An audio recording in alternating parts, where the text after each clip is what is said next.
how to reset Safari settings on MacBook.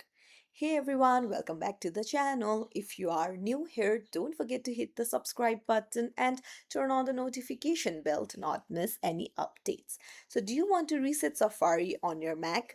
While Safari doesn't have a single reset button, you can restore it by clearing its data and removing custom settings.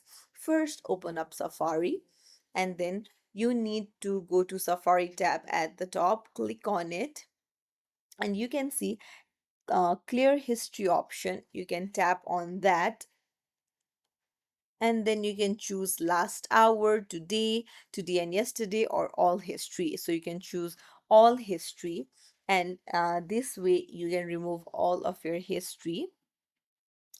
And then next, what you can do is you can go to Safari again, head over to settings, and then you can go to privacy and then go to manage website data and then tap on remove all to delete cookies and website data.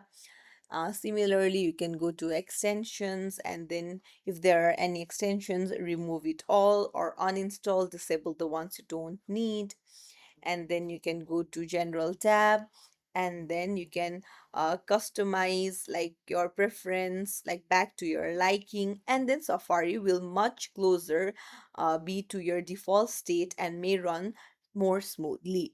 So if you found this tutorial helpful, don't forget to hit the like button and subscribe to our channel. Thank you for watching.